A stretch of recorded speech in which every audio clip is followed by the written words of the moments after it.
여러분, 이런 경험 있으십니까?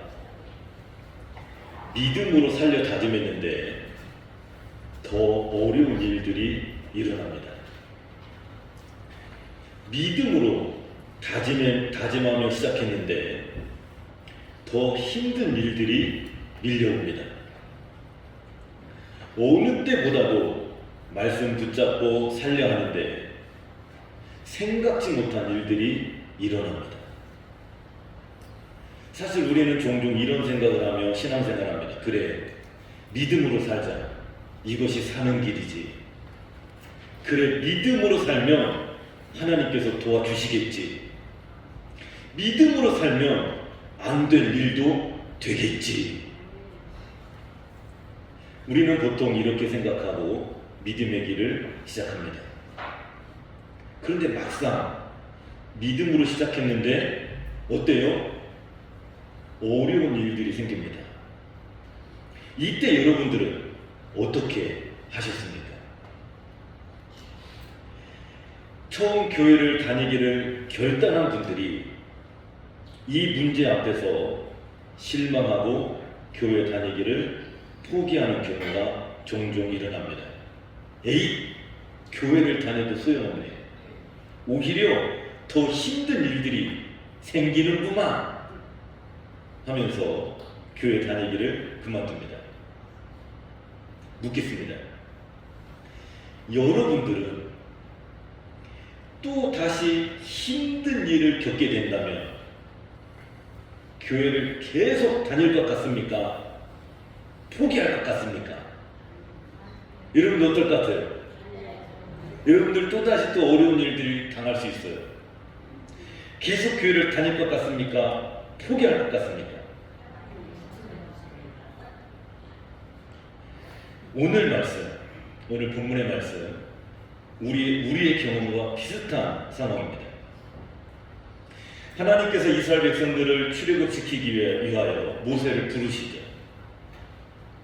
모세는 이 부르심에 어떻게 반응해요? 하나님, 저를 사용하여 주셔서 감사합니다. 이런 반응이 아니었습니다. 하나님, 저는 입이 뻣뻣하고 혀도 둔하여 절대로 바로왕 앞에 가서 한마디도 못할 겁니다. 저를 사용하지 마시고 다른 사람을 사용하여 주옵소서. 하나님의 부르심에 거듭 거부했던 모세입니다. 그럼에도 불구하고 하나님께서 모세를 세우십니다. 그리고 드디어 모세가 바로왕 앞에서 가서 하나님의 말씀을 대언하기 시작합니다. 모세, 이런 생각했을 것 같아요. 그래, 하나님께서 나를 보내셨는데 하나님의 계획대로 되겠지. 이스라엘 백성들도 나의 말을 들어주겠지. 하나님이 나를 보내셨는데 나에게는 별일 없겠지. 이런 생각하고 갔을지도 몰라요. 이런 생각을 하면서 바로왕 앞에 갔을 것 같아요. 그런데 어떤 일이 일어나요? 모세의 생각과 정반대의 일이 일어납니다. 모세의 말을 듣는 순간 바로왕이 화를 내기 시작합니다. 무엇이라 너희들을 보내달라고 너희들이 편한 소리 하는구나. 화를 내기 시작합니다. 그러면서 이렇게 말합니다. 이제부터는 벽돌을 만들 때, 이들이 노예니까 매일 벽돌을 만들어요. 벽돌을 만들 때 쓸 집을 전과 같이 우리가 주지 않겠다. 너희 스스로 집을 주어서 만들어라. 그리고 만들어낼 벽돌의 숫자도 절대로 감하지 말고 그대로 만들어 내게 만들게 하라. 이들이 게을러져서 편한 소리 하고 있구나 라고 명령을 해요. 집까지 스스로 주어서 벽돌을 만들어야 하니 예전보다 훨씬 더 힘들고 바빠졌습니다. 당연히 예전과 같이 만들어낼 수가 없습니다. 그럼에도 불구하고 예전과 같이 벽돌의 숫자를 만들어내야 됩니다. 그렇지 않으면 감독자들이 어떻게 해요? 사정없이 채찍질을 하기 시작합니다. 그러니 맞아 아프니 더 열심히 집을 주어서 벽돌을 만들기 시작합니다. 이스라엘 백성들 모세 때문에 맞으면서 더 강도 높은 노동을 당하게 됩니다. 그러니 이스라엘 백성들이 모세를 좋게 볼까요? 나쁘게 볼까요? 나쁘게 봐요. 우리 출애굽기 5장 21절 같이 한번 읽어볼게요. 읽겠습니다. 시작. 그들에게 이르되 너희가 우리를 바로의 눈과 그의 신하의 눈에 미운 것이 되게 하고 그들의 손에 칼을 주어 우리를 죽이게 하는도다. 모세 너 때문에 우리가 죽게 되겠다라는 거예요. 그러니 모세에게 달라들어 모세를 죽이려는 거예요. 모세의 예상과는 완전히 다른 반응이에요. 하나님께서 보내셨으니 술술 일이 풀릴 줄 알았는데 오히려 더 심각해지고 더 어려워졌습니다. 여러분, 만약 여러분들이 모세라면 이 순간 계속해서 하나님의 말씀을 바로에게 가서 전할 것 같습니까? 아니면 바로에게 더 이상 가지 않을 것 같습니까? 여러분들이 모세라면 어떨 것 같아요? 모세 어떻게 했을까요? 모세의 반응이 오늘 22절 전반절 또 한번 읽어볼게요. 전반절 읽겠습니다. 시작. 모세가 여호와께 돌아와서, 이게 중요한 거예요. 모세가 누구에게 돌아옵니까? 하나님께, 여호와 하나님께. 하나님을 절대로 떠나지 않았던 모세, 이것이 모세의 신앙입니다. 홍해 앞에서 백성들이 모세를 원망할 때 모세도 같이 원망하지 않았습니다. 모세는 하나님께 나가 뭐예요? 부르짖는 거예요. 광야를 걸을 때 물이 없어 목말라 죽게 생겼을 때 백성들이 모세를 원망할 때 이때도 모세는 하나님께 나가 부르짖었어요. 이스라엘 백성들과 모세 똑같은 환경에 직면했어요. 홍해 앞에서 물이 없는 광야에서. 그런데 반응은 전혀 다른 반응을 보입니다. 백성들은 두려워하며 원망했지만 모세는 하나님께 나아가 부르짖었습니다. 해답은 어디에 있어요? 원망 속에 해답이 있는 게 아닙니다. 해답은 하나님께 부르짖는 모세에게 해답이 있었습니다.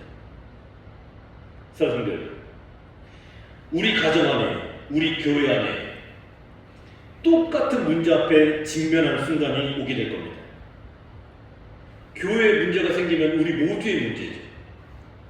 똑같은 문제 앞에 직면하게 서게 될 때가, 그러나 누군가는 원망할 것이고 누군가는 하나님께 나아가 부르짖을 겁니다.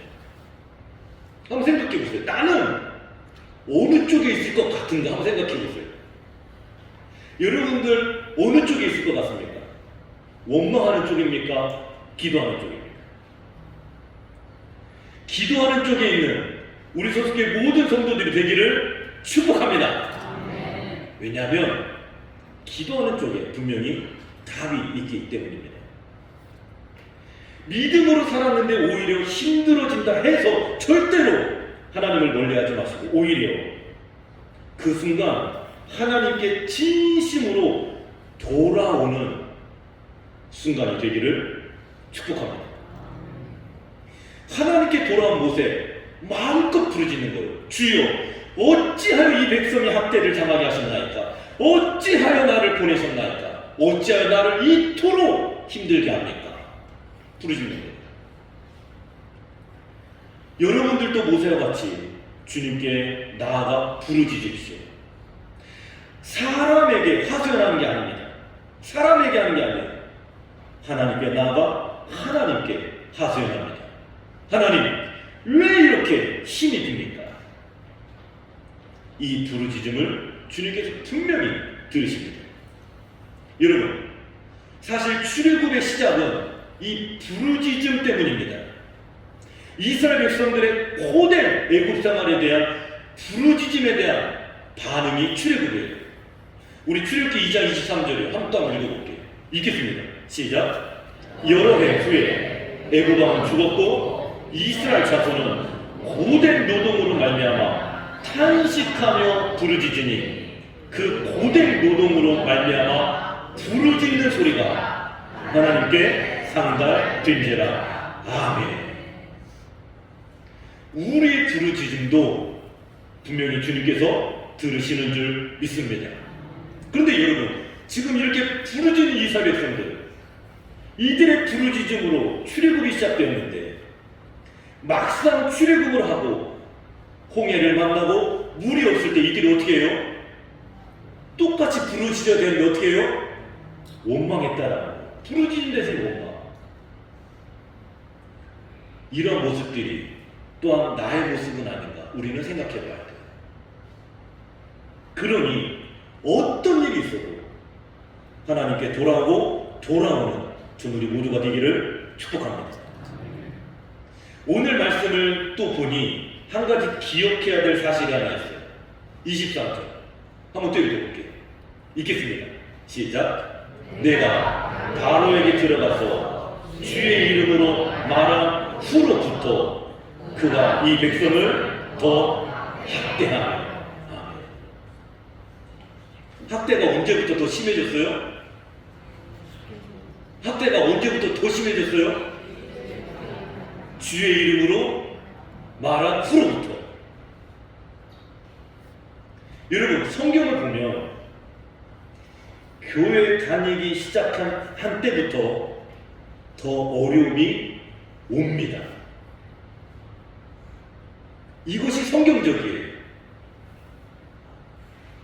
교회 다니기 시작했다고 어려움이 없습니다 라고 성경은 결코 말하지 않습니다. 성경은 절대로 그렇게 말하지 않습니다. 성경은 주의 이름으로 말하기 시작한 후로부터 더 학대가 심해졌다고 말합니다. 우리가 잘 아는 바울도 예수 이름을 말하지 않을 때는 떵떵거리며 살았어요. 사람을 잡아 가두기도 하는 권력과 지위도 있어요. 그런데 바울이 예수의 이름을 말하기 시작한 때부터 모든 권력과 지위가 사라져버립니다.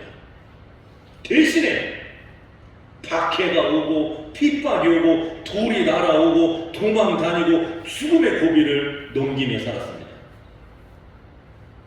여러분들은 어떠십니까?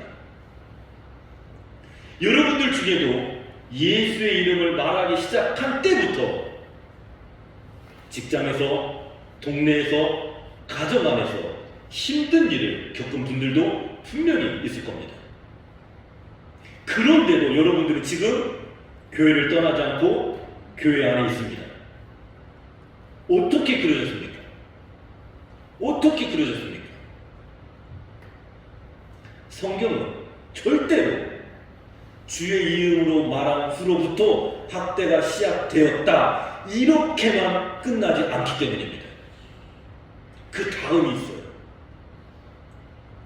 우리는 그 다음을 경험하고 그 다음을 믿기 때문에 여전히 이 자리에 앉아 있는 겁니다. 그러면 성경은 그 다음을 어떻게 이야기하느냐? 그것이 오늘 말씀이에요. 6장 1절 말씀 같이 읽겠습니다. 읽습니다. 시작.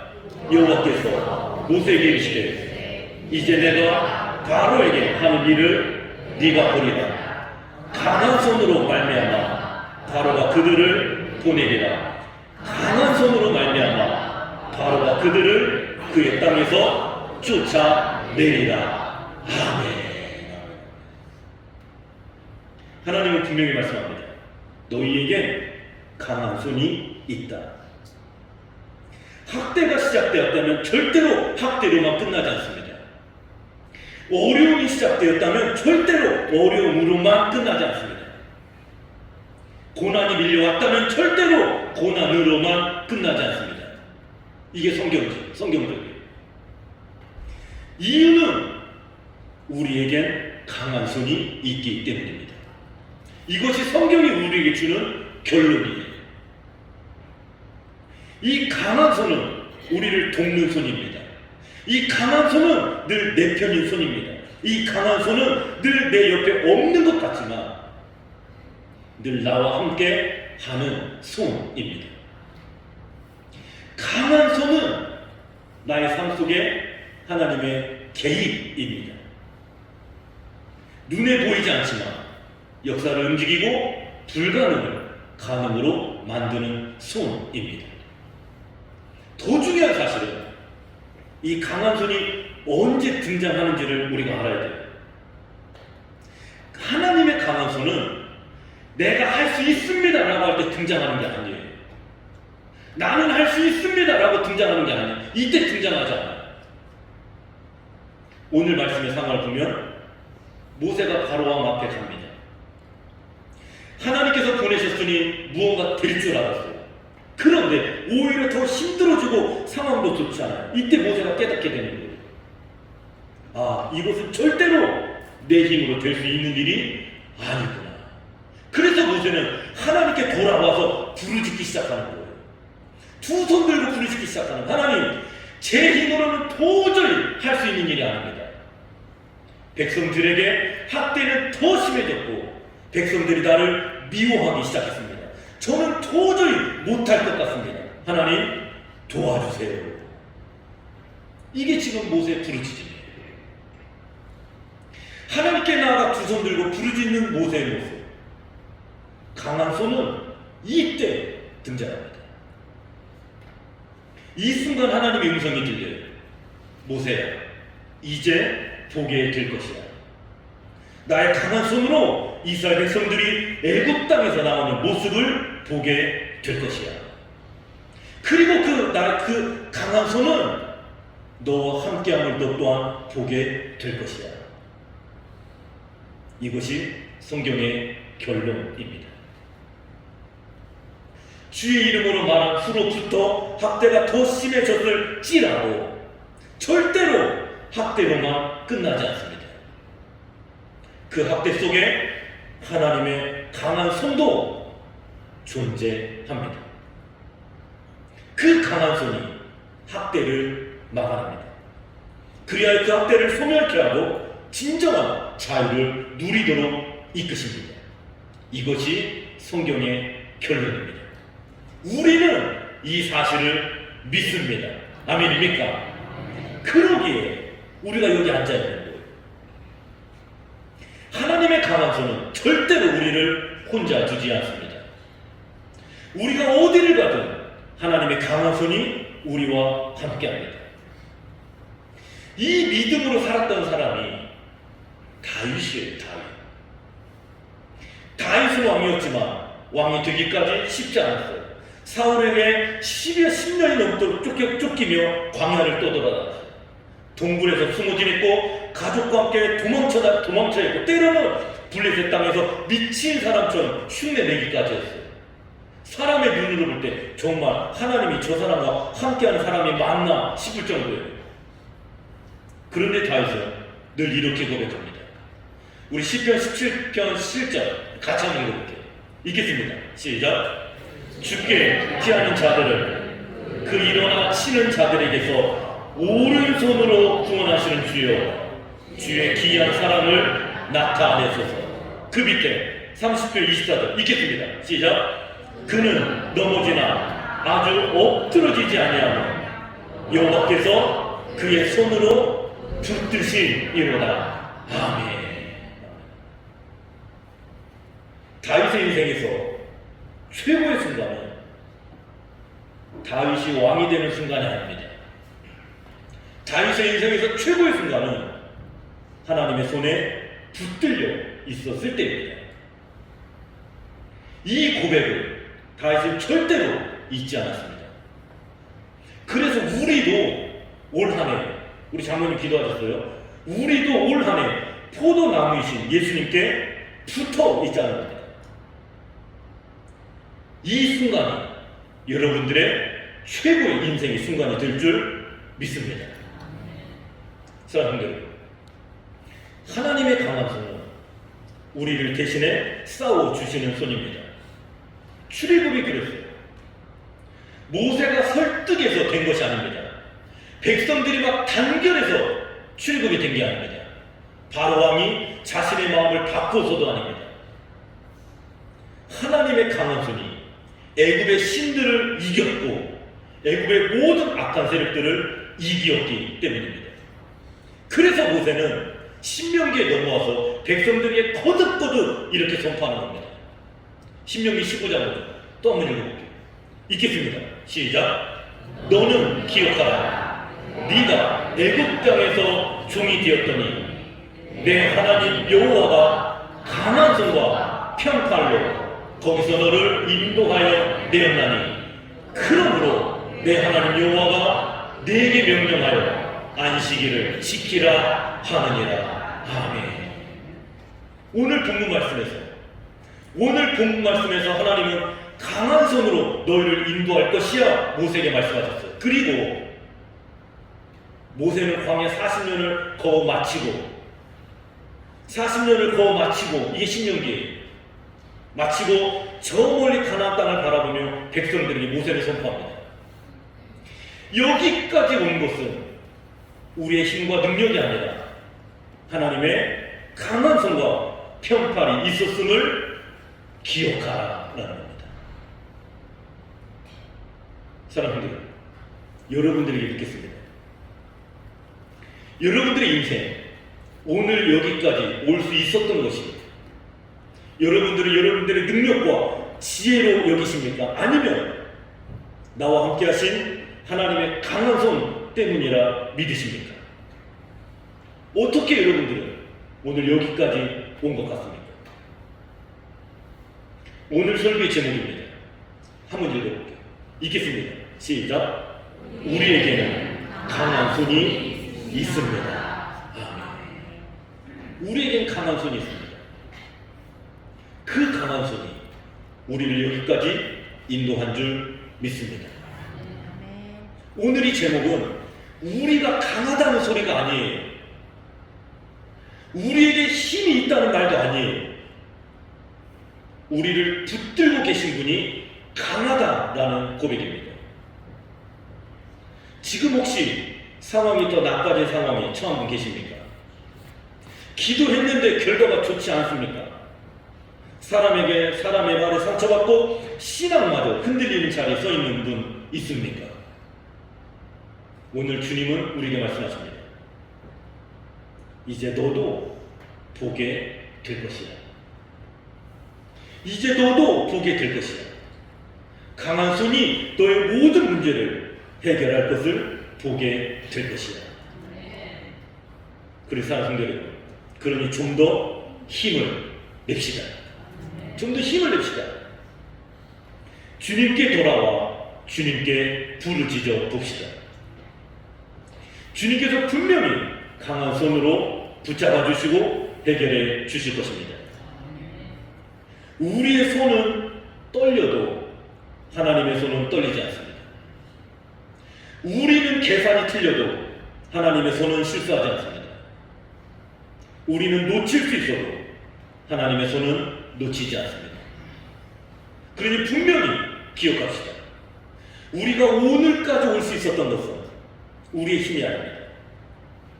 우리와 함께 하신 강한 손 때문입니다.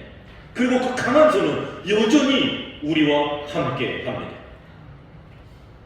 모세와 함께 했던 그 강한 손, 다윗과 함께 했던 그 강한 손은 우리와도 함께 할 것입니다. 그 강한 손을 의지하며 다시금 힘있게 일어나는 오늘이 되기를 축복합니다. 그 어떤 악한 세력도 여러분들을 이길 수 없습니다. 그 어떤 어둠의 세력도 여러분들을 누를 수 없습니다. 우리에겐 강한 손이 있기 때문에 여러분들을 자유케 할 것이고 승리하게 될 것이고 여러분들을 깊은 수렁에서 빠져나오게 할 것입니다. 여러분들과 함께하는 강한 손이 그렇게 만들어 줄 것입니다. 이것이 우리의 믿음입니다. 아멘입니까? 이게 우리 믿음이에요. 언제나 강한 손을 의지하며 어떤 상황에서도 믿음으로 반응하시고 믿음으로 살기를 다짐하는 우리 모두가 되기를 주님의 이름으로 축복합니다. 기도하겠습니다.